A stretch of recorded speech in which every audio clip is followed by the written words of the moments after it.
देश की राष्ट्रीय राजधानी दिल्ली, एक बंद कमरा, एक कुर्सी और कई दावेदार। नाम पुकारे जा रहे हैं और इंटरव्यूज चल रहे हैं, मगर सबसे ज्यादा चर्चा उस नाम की हो रही है जो इस लिस्ट में है ही नहीं।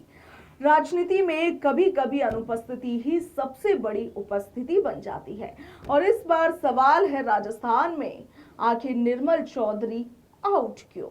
बात हो रही है भारतीय राष्ट्रीय कांग्रेस की छात्र इकाई national students union of India यानी कि एनएसयूआई के राष्ट्रीय अध्यक्ष पद की। दिल्ली में इंटरव्यू के पहले 6 से 8 नामों का पैनल तैयार हुआ।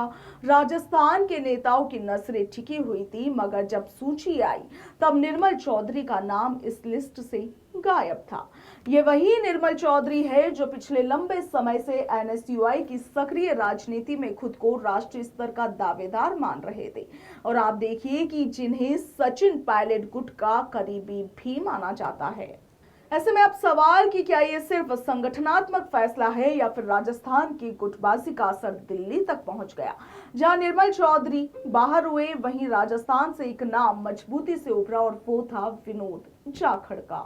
विनोद जाखड़ वर्तमान में एनएसयूआई राजस्थान के प्रदेशाध्यक्ष, पहले भी राष्ट्रीय अध्यक्ष की रेस में शामिल रहे हैं। पिछली बार उन्हें मौका नहीं मिल पाया, मगर क्या इस बार किस्मत बदलेगी या दिल्ली फिर कोई नया समीकरण साधने वाली है।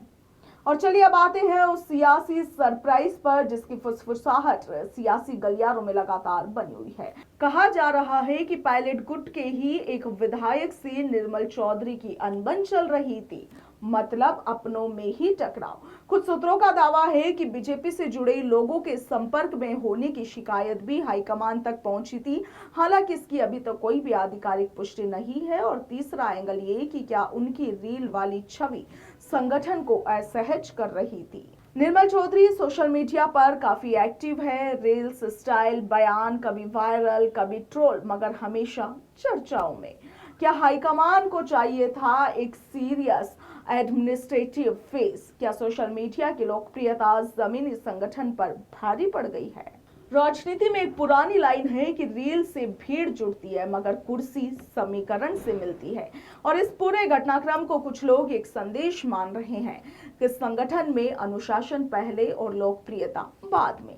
फॉलोअर्स से पद नहीं मिलता, फेरबदल रिलेशन से मिलता है। क्या ये फैसला पायलट गुट को संकेत है या इसे सामान्य संगठनात्मक प्रक्रिया बताया जाएगा? राजस्थान कांग्रेस में गुटबाजी कोई नई बात नहीं है, मगर यदि निर्मल चौधरी की अनदेखी को सियासी संदेश माना गया तो क्या आने वाले समय में कोई नई खींचतान देखने को मिलेगी? ये बड़ा सवाल है। दिल्ली में इंटरव्यू जारी है, फाइनल नाम अभी आना बाकी है, मगर राजस्थान में अब ये बहस शुरू हो चुकी है, क्योंकि राजनीति में सिर्फ लोकप्रिय होना काफी नहीं बल्कि स्वीकार्य होना भी जरूरी है।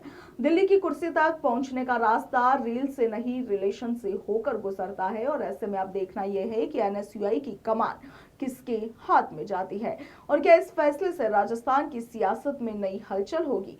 आपकी राय क्या है? कमेंट सेक्शन में जरूर बताइएगा। क्या निर्मल चौधरी के साथ अन्याय हुआ या फिर संगठन का फैसला रणनीतिक है? ये भी जरूर बताइएगा।